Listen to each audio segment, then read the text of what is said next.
everyone, and welcome to this second class on Vivekachudamani, the topic of which is the prepared student.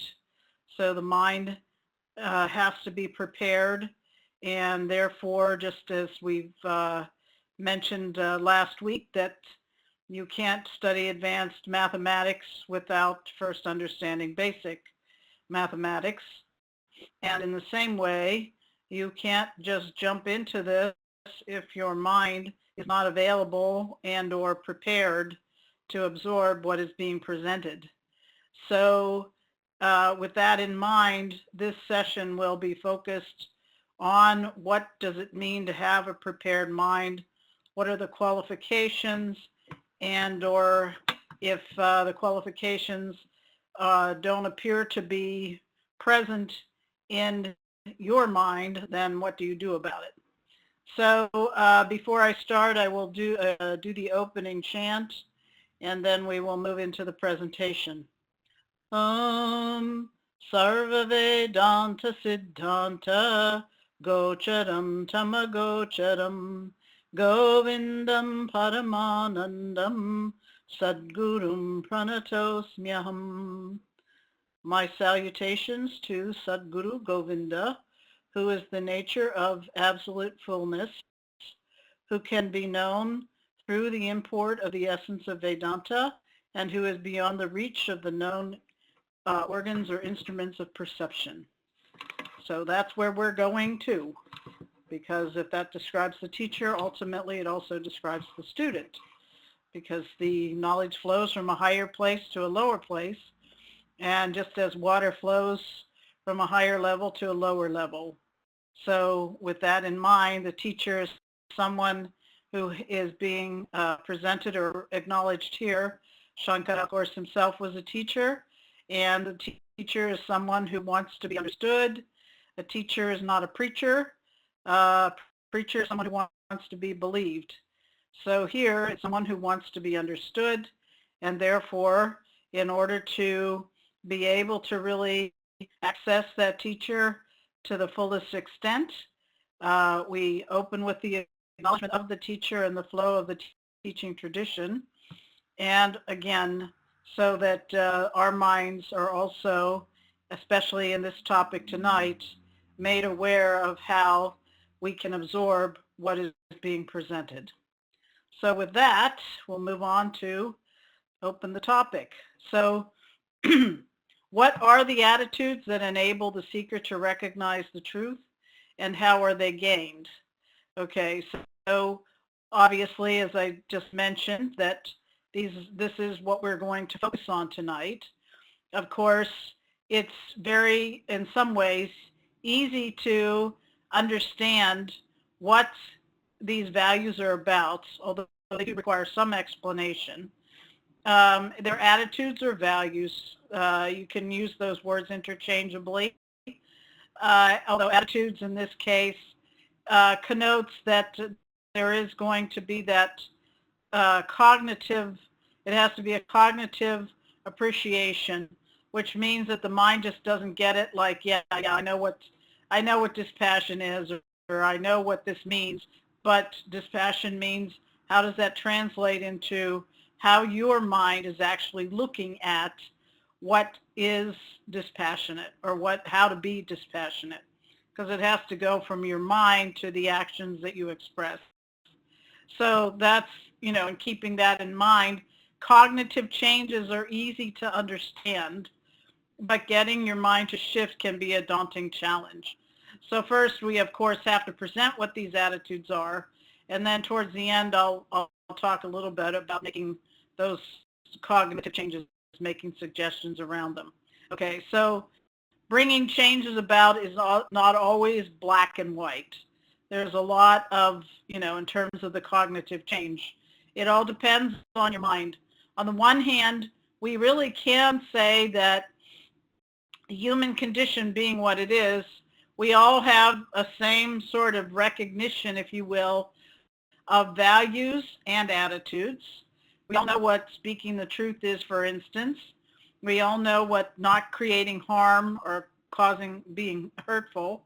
we all know what these mean, but how they translate into actions from the mind, and it has to come always from the mind. That's one of the things, too, to understand right out of the gate, is that, of course, you don't perform any action without first having a thought about it. So if you're going to have a thought about the performance of an action, then that thought in this instance needs to be steeped in a certain recognition of what is it that causes my mind to gravitate towards that truth. Because, and it's a very simple example, is that you cannot easily enjoy what is peace and quiet if your mind is agitated. Okay, so you can put yourself in a peaceful and quiet setting, but if your mind is still agitated, even though the peaceful quiet setting might help you, still the mind itself is not there. So it really stems from, okay, it has to start with the mind. The mind has to be peaceful and quiet. If the mind is peaceful and quiet, then in that respect, it doesn't matter where you are, because that's where it will come from. And also, because you think first and then you do an action, even basic actions like brushing your teeth, you think first and then perform the action. When it comes to, in the performance of any action here that's related to the support of gaining this vision, what is the thought that I need to be having? How should I be thinking about things? And what does my mind look like when I am in pursuit of the absolute truth? So that's another way of also describing this. And that's, of course, getting that mind to get on board. And as it's something that, as I said earlier, can be appreciated, but yet, you have to deal with your mind. So we're going to be seeing about that. So moving right along then. So he says in verse 17 of this text, and I'm just doing a loose translation of these verses, but what it says is, that person who is the qualified person, a person is considered qualified to inquire after this absolute reality, if that person has what?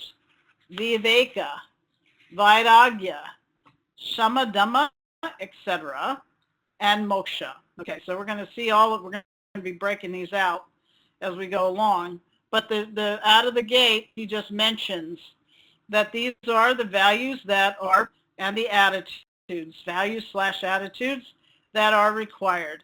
Discrimination, dispassion, mental and physical self-mastery, and a desire for liberation. So without further ado, let's launch into the first one. Viveka, discrimination. So that's in verse 20 of this text. And it means, discrimination means what? Because discrimination, as we know in our social structure, has a somewhat negative connotation, or can have. Here, discrimination means discerning. Discerning what? The difference between sat and asat. So it's sat, asat, vastu, viveka, yoho. Having the discernment between what is, vastu means the object, what is a sat object, and what is asat. So what does sat mean? Sat means that which is real, which is lasting, which is all that there is. And what is asat? Here's a simple Sanskrit lesson right here. When you put an "a," many times when you just put an "a" in front of a word, it negates it. So here, sat is what is absolutely real. Asat is just the opposite, that which is not so real. So, and that's what starts here. Being able to tell the difference between what is really real and what appears to be real. So, and I'm going really, really deep here, but I'm going to back out of that and shift into a more transactional description in just a minute. The really deep meaning of it is this, looking at the water ocean wave example, okay? What is the real thing in that example? that what is really real there is the water. What is not so real but looks like it's real are the ocean and the waves. Okay? So there you have something which is absolutely is the real deal, and everything else that you're looking at there, whether it's the ocean or the waves, are not real. They look like they're real, but they're not. We don't say that we don't, somebody says, well, that means that they're unreal. And we can't say that because they are there. Okay, that's the problem. It's not like they're not there at all. They're there, but they're not there really speaking. Long term, they're not there. They're only there as though. That's what we mean by apparent. They appear to be real, but they are not real. And so discrimination then means having the capacity to discern what is really there and what is not there. So that's the deep meaning. The second, the meaning that's actually more apropos to this particular topic of discussion is the second, which is knowing that all that glitters is not gold is just a summary way of saying that we all experience in our everyday lives what? That we thought something was it. We thought something was the end-all be-all. How many times have you been fooled by what you thought that, in undertaking some kind of pursuit, in going after a certain object, a certain relationship, a certain whatever endeavor? You thought that this was going to make you. This was going to be the real thing, only to find out that even though you might have accomplished it and enjoyed it, but still, what happens? At some point, the limitations start to show up. And when they start to show up, you understand from that what you thought was really something meaningful and lasting is not something that has anything to it, any substance to it. So this is what people do in their lives, generally speaking. They keep going after things, thinking that, okay, that wasn't it, let me try this. Whether it's an object or a pursuit or a person. Okay, that didn't work, let me try this. So this constant thinking that what is real is something which is out there that just needs to be found and possessed is a lack of discrimination. So discrimination means that you begin to recognize that nothing that I see in the world is real. Nothing that I see in the world can last. Okay? That's your your way of testing it. Will it last? Very simple. What is real is something that is always lasting. What is we don't really like to use the word unreal. What the word is, what is not really real is something which looks like it's there, but it's not, and it's by definition, it is something which begins in time and ends in time. So the key to, of course, understanding what is as though real is anything that is time-bound. And so viveka, that discrimination, is discerning that anything that begins in time and ends in time is something not being absolutely real, is not something that I want to really depend upon or think that this is going to complete my life. So that's what the meaning of viveka is. Sat vastu viveka yoho simply means recognizing. And a person, many people, or I should say all people at some point in their lives do recognize this, but it doesn't stick. But a person who is intent upon this pursuit is someone who wants to really just, get to the root of the matter and say, no, I want something that's going to last. I don't want to keep chasing after this other stuff because it always ends up not being real. And so that value or that appreciation of, instead of continuously chasing after all this other stuff, let me focus on what is real and let me discern between.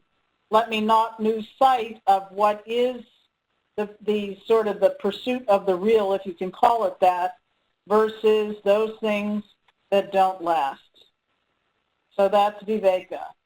Next slide, which is Vairagya, dispassion. And that's described in verse 21. And you'll see, too, that some of the definitions that are here may or may not exactly match up with the words that are used in these verses. And that's simply because I took them from another book by Shankara called Tattva Bodha, which has very simple, straightforward, 3 or 4 words to describe, even though they are also described here in Vivekachudamani, but with longer definitions. So the Tattva Bodha description is Iha Swarga Bhogeshu Icha Rahityam, which means it's a dispassion towards the enjoyments of the fruits of action, whether here or in the hereafter. And Vivekachudamani says that desire to give up all transitory enjoyments gained through seeing, hearing, etc., and also experiences gained through the equipments, that means the sense organs, ranging from the mortal body to the form, the higher forms of the gods. Okay, so simply put, this goes sort of hand in glove, if you will, or you could say it dovetails with Viveka, which is discrimination, in that you naturally grow out of those things. First you set your heart on something thinking it's the end-all, be-all, and then you chase after it, and when you get it, you think your life is complete. And this happens especially in relationships. People think that's the end-all, be-all, but really speaking, not to say that they aren't beneficial, and they are definitely better, it's better to engage with people in a meaningful relationship than not, but it's all about attitude. And the attitude is that when I discover or recognize that everything has its limitations, and I grow out of a lot of things once I realize that I discover that they are not everything they're cracked up to be. And this is something like a child, or actually we can even use our own current, fascination with electronics. That, everybody goes after the next big electronic thing and then discovers that, there's something better. And as soon as one discovers that there is something better, immediately they gain a dispassion towards what they had. So it's this thing of recognizing that the things that I have, well, they're not all so great, but all this other stuff that's out there, let me get that instead. So here, what we're talking about is recognizing that this passion then is the realization that nothing is ever going to fulfill me completely. It's not that it won't fulfill you somewhat or better, more often than not, but at the same time, to think that it will always fulfill me is a big mistake. And, this is true too, whether you're in pursuit of this liberation or not. Anything is only going to fulfill you only so much, and it will also keep changing. And therefore, the realization that this is the nature of all pursuits in life, because again of that time beginning in time and ending in time, limitation, a natural dispassion develops so that I can sort of stand free and clear and say, I'll go for these things or do what has to be done, but I keep a clear view or an eye on the bigger picture. And that's the shifting here. If what I want is to be free from all limitations and not subject to this constant coming and going, then I have to fix my mind on something that is limitless and infinite and does not change. So the more I shift my mind that way, the more I am naturally going to be able to recognize and abide in that. Otherwise, I get stuck in the everyday, all-day changes. So this passion means, I'm not getting fooled again, so to speak. And that is this is something, again, all these values, as I'm talking about them, you can sort of look to your own mind and determine whether or not this is something that either is lacking or could be a little bit more focused on, so that you can make your mind sharper. So the idea is you want to make your mind available and sharper. Otherwise, it gets clouded over by these endless pursuits. So that is the value for and the attitude of dispassion. So next up is Shama. In the previous couple slides ago, it said Shama Dhamma, etc. So there's sixfold values that are there, and we're going to hit all of them right now. First out of the gate is Shama, which means a mental steadiness or resolution. That's verse 22 of Vivekachudamani. And manaha nigraha is what it means, meaning what? That the mind is restrained, and thereafter one can manage it, okay?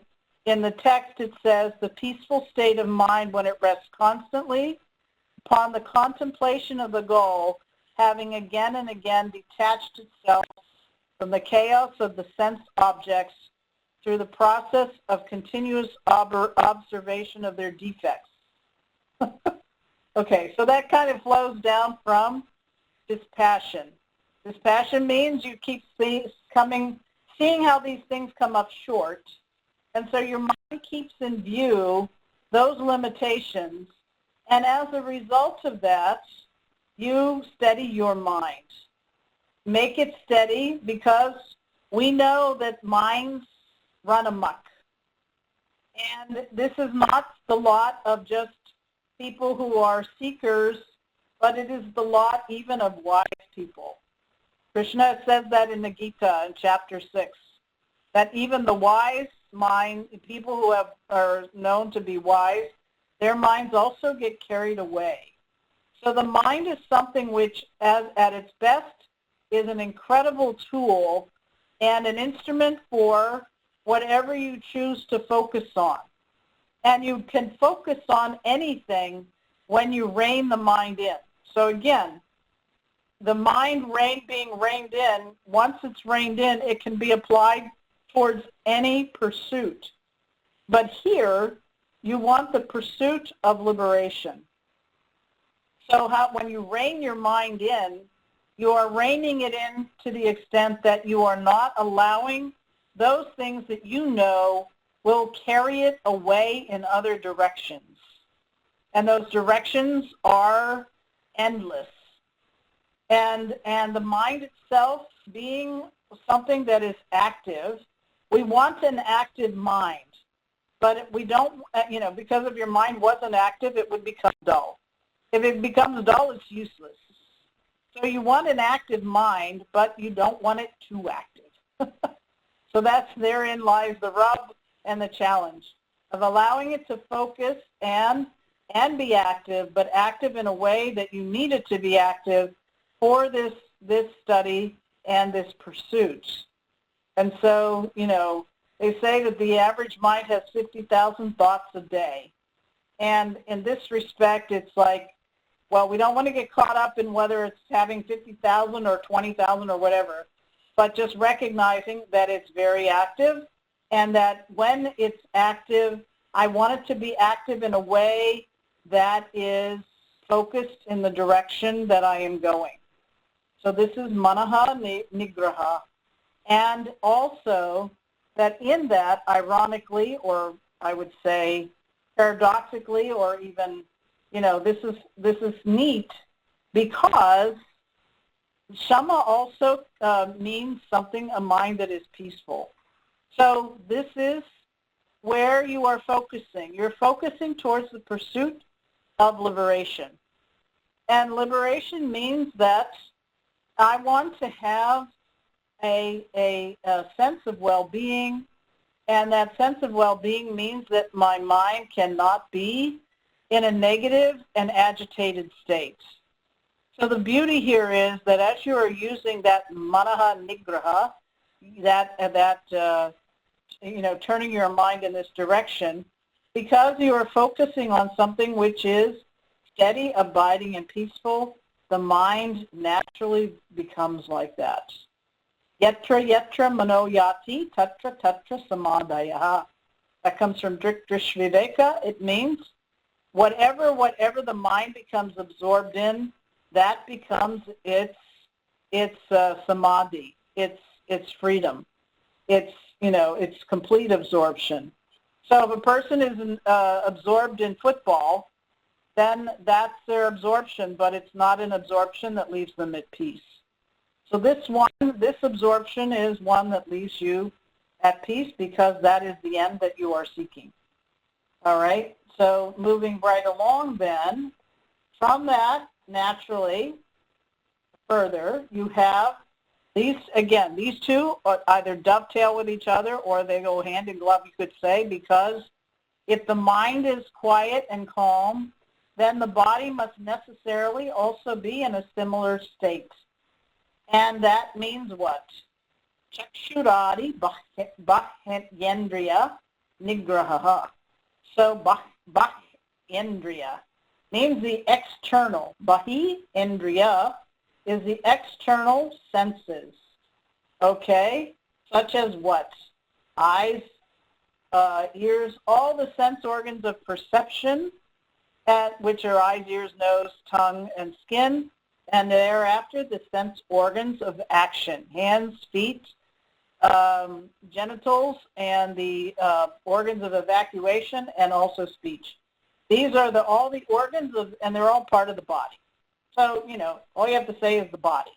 So the full body is controlled. And that control means what? People get carried away with this control, and they think that they can't have any sense pursuits at all. And Krishna says in the Gita, that's not the case. Too much control of the senses becomes a distraction and an ego trip, and not enough control also becomes a distraction and an ego trip.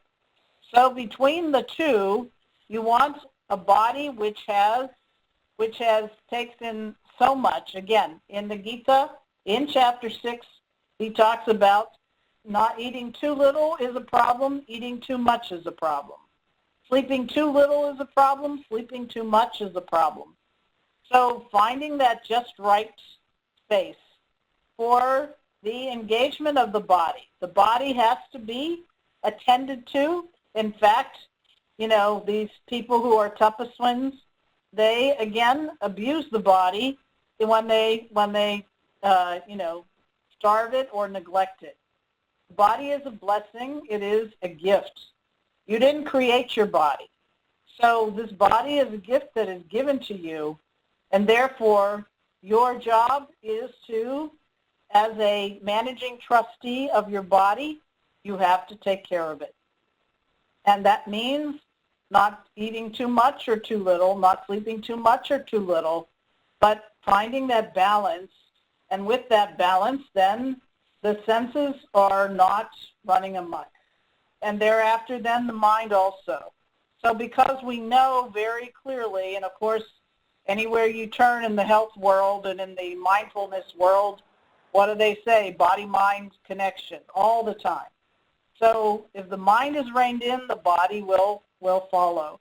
But if you rein in the body, you will also get the mind to settle.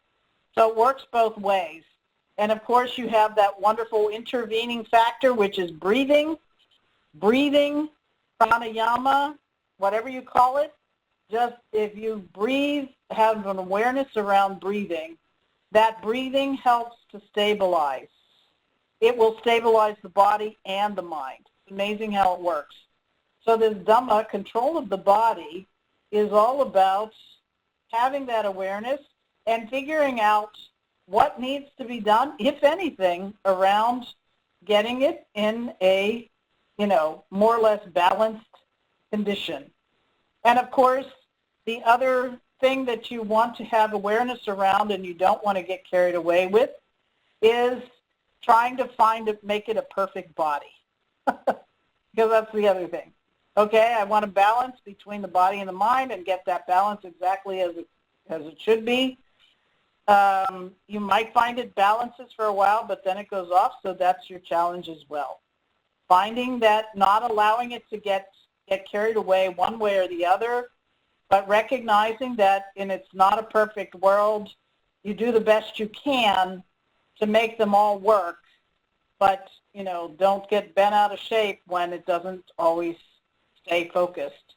So this whole awareness, though, means that if I adapt this, then I am shifting away from anything that is external that can, get a grip on me and cause distractions away from this pursuit. So that's Dhamma. Next up is Upadati. And so Upadati is, as described in Tattvabodh, Swadharma Anushtanam Eva, doing what is to be done, or the very observance of one's own Dharma. Dharma means doing what is to be done, okay? So Dharma means doing what is to be done, whether you like it or not. So this can be a challenge, because you see what somebody else is doing and that looks easier, or it looks like they're having more fun than you are.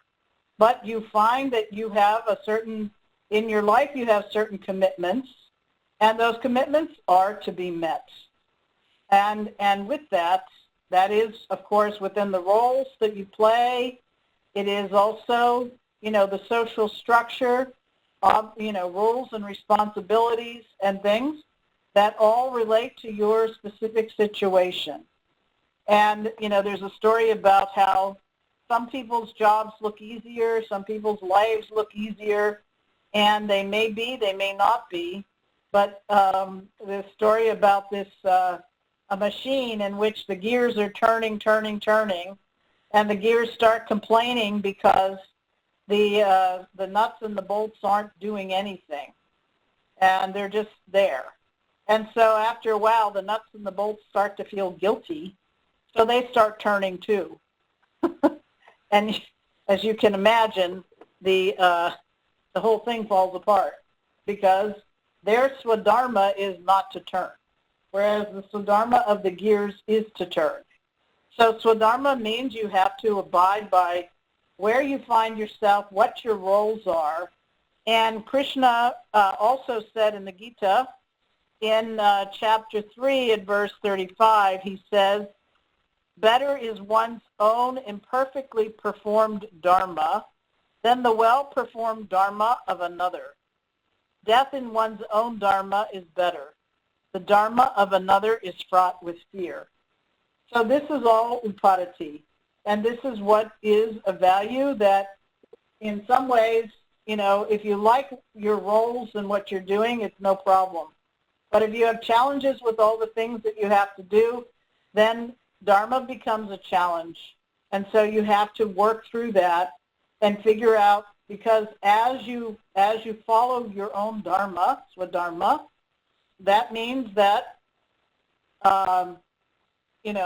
you become stronger. It's this thing of the knife does not become sharper unless it's up against the friction of the grinding stone.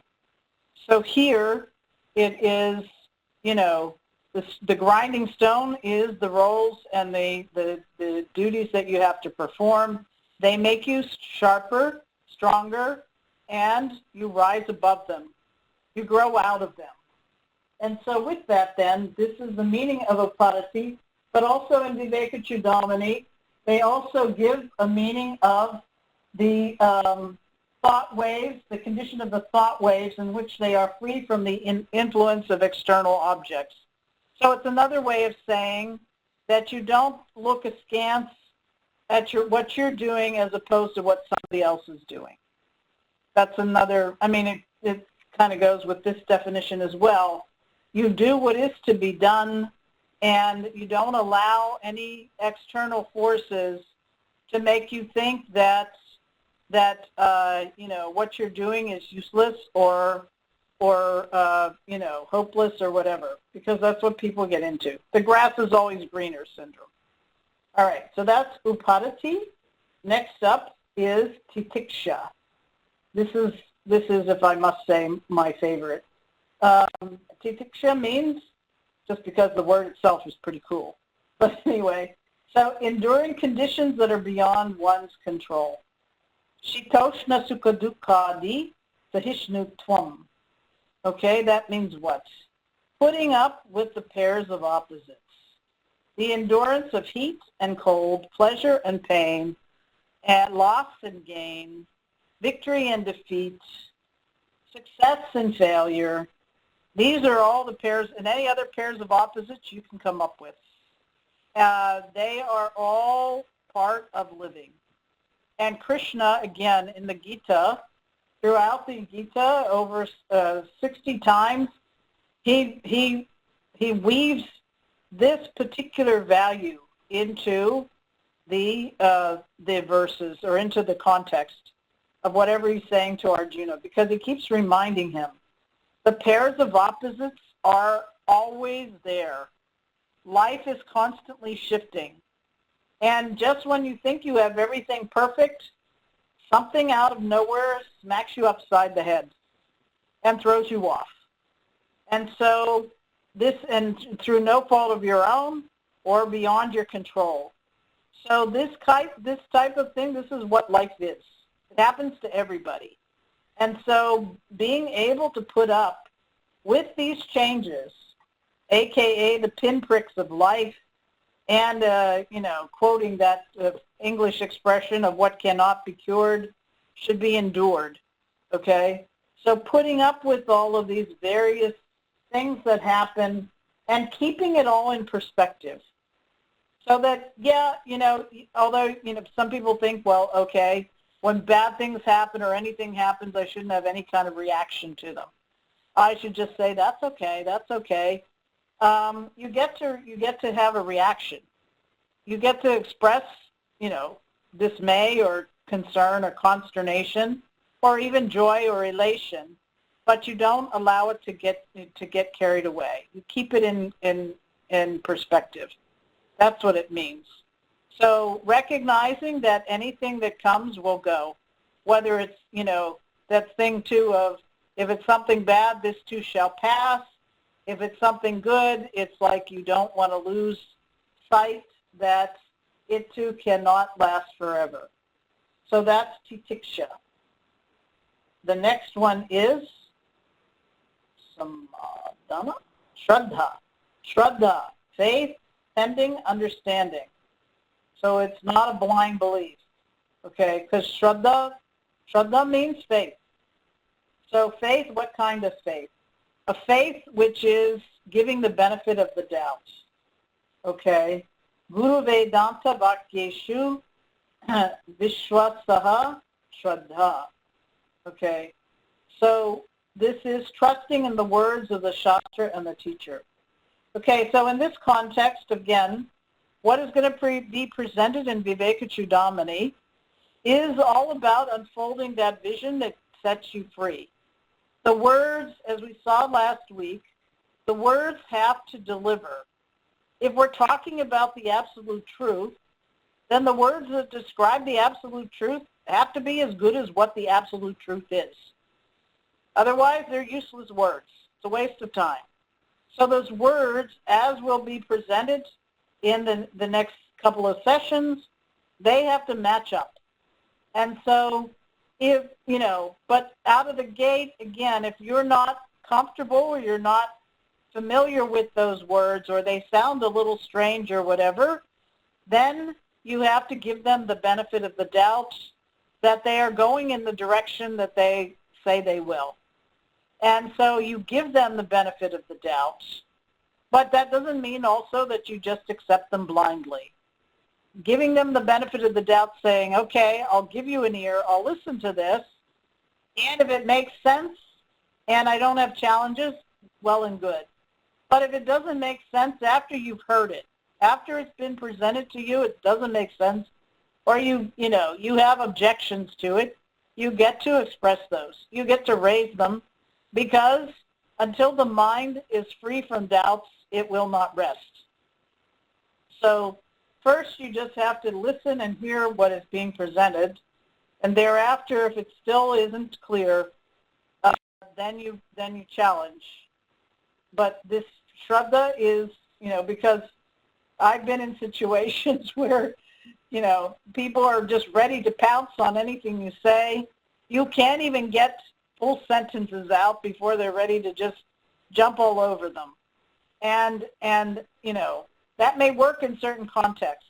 In this context, it doesn't work because until the full picture is presented, you can't really know what is being said or presented. And a lot of times, too, some doubt that comes up is resolved in a later part of the presentation. So that's why Shraddha is mentioned. And that trust. There's a level of trust. But that trust is, it's not just blindly accepting it. So then moving right along, you have what is known as samadhana, steadiness of mind. Chitta ekagrata, focusing the mind on one thing. Okay, so again, we have this challenge of our monkey minds that bounce all over the place. We were talking about before. They go everywhere. And now you're saying, okay, I want this mind to focus on this. I want a mind that's steady, because a steady mind is a mind also that doesn't have agitation. And I want to be free from agitation, because as long as I'm agitated, this is simple. Forget all this pursuit of Vedanta or this study of Vivekachudamani or anything. Even the common person on the street wants a steady mind, because a mind that is not steady is not a happy mind. It's not in harmony. If it's not in harmony, the person is not a happy camper. Okay? So harmony is really where people want to be. So the mind should be steady and focused. And so focusing that mind, and of course, what we know is that when the mind, when you decide that you're going to sit down and focus your mind, and this is the practice of meditation in part, that the mind says otherwise. It's like you didn't have a discussion with your mind. Even if you had a discussion with your mind, it doesn't agree. Or it's willing to give it a shot, but guess what? It doesn't want to cooperate. That's why sometimes the mind is like a child. You have to figure out how to get it on board. And so here, samadhana, that steadiness of mind, becomes a value, because it is something that gives you that sense of relative harmony and focus. And how does that get accomplished? When it comes to getting the mind steady, there's a lot of ways to do it. One is the repetition of a mantra. And I'm mentioning that because everybody, I would think, is familiar with that. So the repetition of the mantra. Mantra means then what? When you say a simple mantra and you can make up your own, it should be something that has meaning. But that meaning should be based on a higher perspective, not something, that's just sort of transitory. But having the repetition of the same sound. In the using a mala, there's 108 beads, and that repetition over and over of that sound is what? It is a repetition in which, like for instance, Om Tat Sat, if you say that, Om Tat Sat, Om Tat Sat, you have to keep your mind focused on that for 108 repetitions. And, you can try that at home if you like and see how it works. But, see what your mind does. It may stay with it, and it may not. But the idea is then you discover how much focus, how much work does your mind need to get that kind of focus so that it can stay at least with that mantra 108 times. Shouldn't take that long. Om Tat Sat. It's very simple. But still, the mind does bounce around and all over the place. So when you keep saying the same thing, it's one thought, one thought, one thought. No other thoughts can really intervene if that's a steady practice and repetition over time. And this is the thing. It's not like if it doesn't work the first time, you throw up your hands and walk away. You just have to keep at it to get that mind to stay on it, stay on it, stay on it, because you will find after a while that you kind of like it. It settles your mind, it makes it steady, and it's when it's like that, you can apply it to anything. So that's samadhana. And finally, mumukshutvam. Mumukshutvam is freedom from bondage. Moksho me buddhyaditi icha. Okay. It is buddhyad iti icha. May I have liberation. So moksha, may, for me. It is the desire for liberation. Liberation from what? Liberation from the sense of becoming, the limitations, the feeling of being trapped and limited and, stuck. These are the feelings. Everybody wants freedom from whatever. And this is why, we have extreme sports. People push the limits all the time because they can't stand feeling somehow trapped. And when that desire, when that, non-acceptance of any limitation, we don't accept limitations. No matter, again, where people find themselves in society, they will not accept limitations. And it's admired that somebody pushes the limits, so to speak. That's what they call it, pushing the limits, because they can't accept their limitations. Okay? So, but then it expresses in many ways. Here, it is the ultimate, the ultimate drive, and it is the one that really to go in for, because this one will take you past the limitations.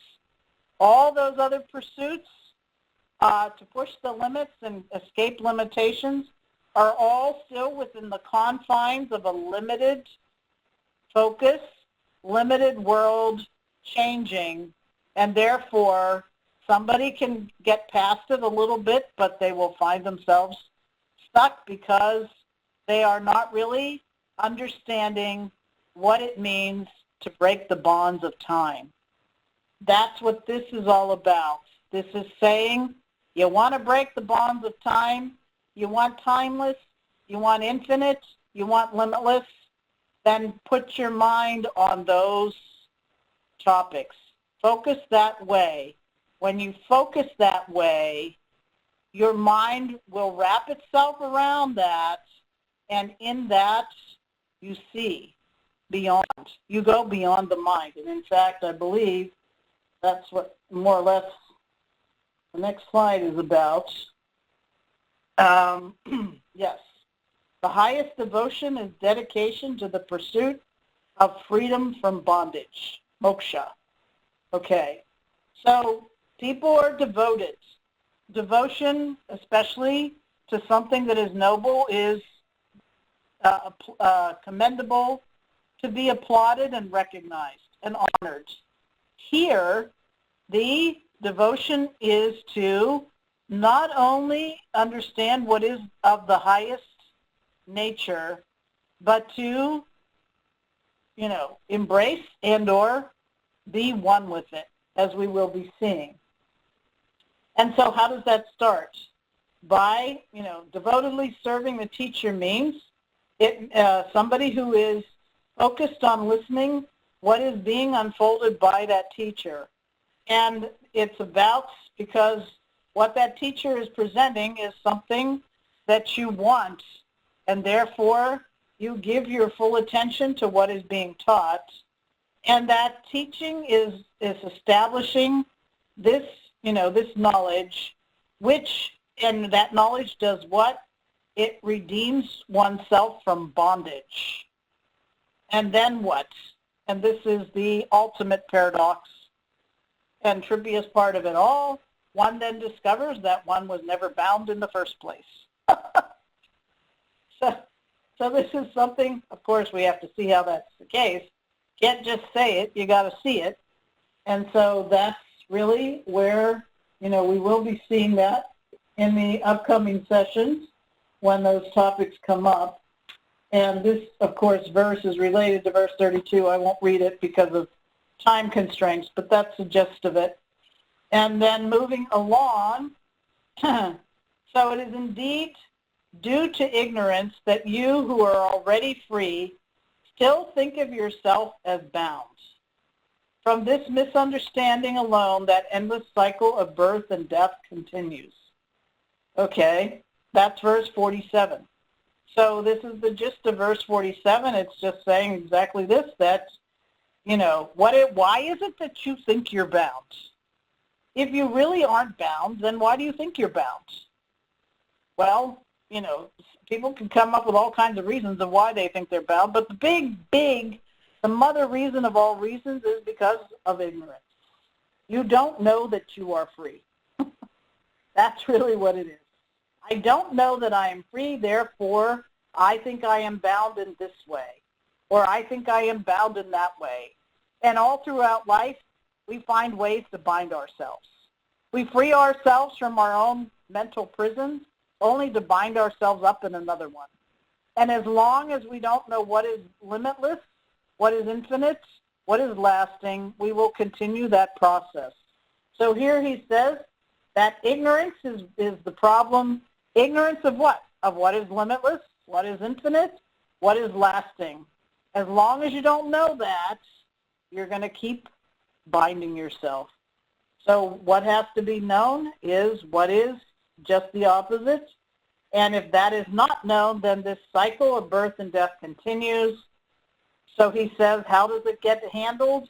Like even all the effects of ignorance, root and branch are burnt down by the blaze of knowledge, which arises from discrimination between these two, the self and the not self.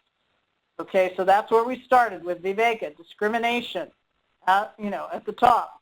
Discerning between what is real and not real. But you got to know what the self is and the not self. The self is what is real, not self, what is not so real. Okay?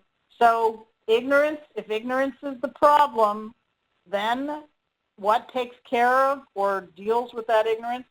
Knowledge. And these two are mutually exclusive, like light and darkness. So when there's darkness, there's no light. In the same way, when there's ignorance, there's no knowledge. So when knowledge is there, it's like that blaze that not only lights up, but it burns and leaves no residuals of any kind and frees you in the process. And then, in the next slide, so he says, neither by yoga nor by Sankhya, nor by ritual, nor by learning is liberation possible. Okay, so here it's talking about that any of these pursuits that are built around anything limiting. When they're talking about learning, learning is related to learning things that are of a limited nature. Sankhya is a sort of a I don't know what you would call it. It's a school of thought that relates to, tracking everything, I suppose. I'm not, I'll give you a better definition in the next class just so you know it. But anyway, it's all these things that relate to something which is limited. So it's only by the realization of one's identity with Brahman, which is the absolute reality, is liberation possible, not by any other means. And this sounds like a sort of maybe a bombastic statement, and we will see the meaning of what all this is in the next sessions. But basically it's saying something like, if the wave thinks it's a wave, it will stay limited and small. When it recognizes it is the underlying essence of its own form and all other forms, which is water, that water is everywhere in and through everything and is not bound or limited or changing. This is what we have to do. Simply shift our minds away from those limiting, adjuncts, if you will, and focus on what is the underlying basis, which is the very essence and expression of ourselves. And that's what we will be seeing in those next sessions.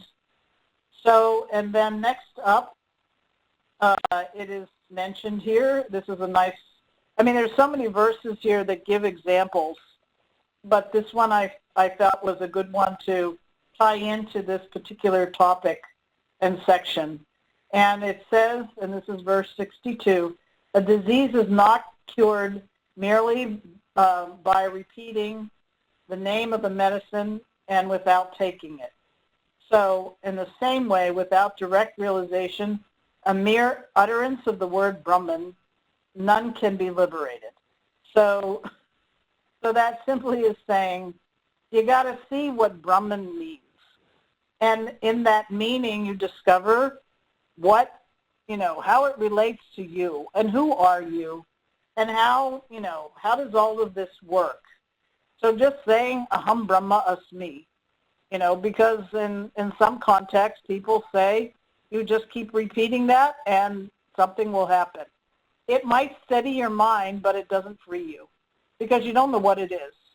It's something like if I say to you, just, after we hang up, just take a mala or something and repeat 108 times, I am free, I am free, I am free, I am free. I don't think that's going to work for you. So, and you'll get frustrated and annoyed, probably. So with that concludes this presentation. And next week, what is the nature of the individual, the world, and the higher power? This is, of course, these topics. This topic is a doozy, actually. But that's what we're going to look at and get that, what we call the outline of the elephant. You get the bigger picture perspective of all of this, so you know exactly what all of this is about. And in the unfoldment of that, you see the very nature of yourself, and in that seeing, you can then, that then becomes the meditation, focusing on yourself as you really are, not as a changing body-mind-sense complex, and not being stuck in a changing world, which is limited and finite. So with that, I'll stop, and if people have questions. That means that that is the reality. That is all that there is. So Om is the word that means, and I can get into a longer description of it maybe another time, but off the top, Om is a sound, and actually I did write an article for Quest magazine several years ago. You can find it. What is the meaning of Om? Basically, when you use the word has to have, especially in this context, it has to tie back to that bigger picture, that perspective, that vision. So Om is the word that is the universal word, and And it's that because it represents beginning, middle, and end. The first word out of a child's mouth is ah, ah. And u is a variation, and m is closing or ending. So the whole world is nothing but beginning, middle, and end. It's coming and going like this all the time. And that sound arises from silence. So when you say Om, it comes from silence. It exists in silence, and it goes back to silence. And that silence is none other than what is infinite. Sat. Okay? What is there all the time. There's a lot more to be said, but just, a brief explanation.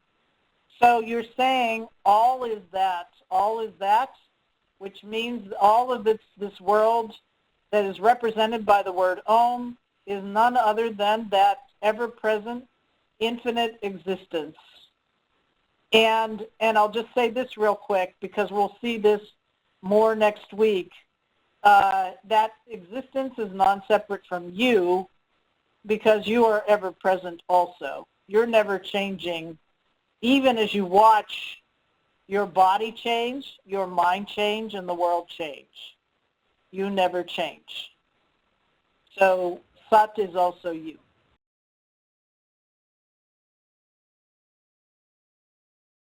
That is a loaded question, so to speak. It is recommended that if you want to have a mind which is less active and or impacted by effects, if you will, that one be vegetarian. And also ahimsa, because of the value of doing no harm. So you want to do the least amount of harm, and that's why vegetarianism is also advocated. There's a lot, again, it's a loaded topic, but off the top, that is the, that you, and you don't want to harm yourself also, and there's a lot around why they say that meat eating can be harmful, more harmful to the body than being a vegetarian. And not to go on about it, but we're also reaching a point where everybody practically is in agreement, meat eaters or otherwise, that the consumption of resources to produce meat is more harmful and more, it's impacting the planet big time. With what's going on now, the, what do you call it, the greenhouse gases and the, global shifting and all that kind of stuff. So this is the reason, there's other reasons as well, but those are the main reasons why, because the mind becomes more sattvic and more focused when one does not consume meat. So a lot more could be said, from the perspective of people eating meat or not eating meat. It's something that a person has to do, make a personal decision about it, and act accordingly, and figure out exactly how they need that to work for themselves, I guess.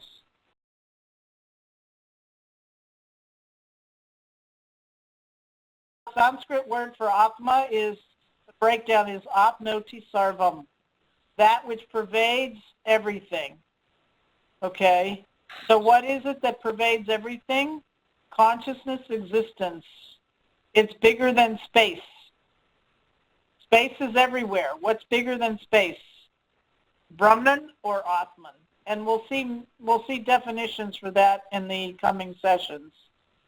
Apnoti, A-P-N-O-T-I, Sarvam. Sarvam means all, or everything. And Apnoti means that which obtains. That which obtains everywhere, or in everything. So this, without the visual, I hope that it all made sense. It should have, but And let's see. No, I shouldn't say that. Last week it was no visual. This week it's no internet. Let's see what can happen next week. So, but anyway, I do appreciate everybody's cooperation and patience. And so thank you all so much.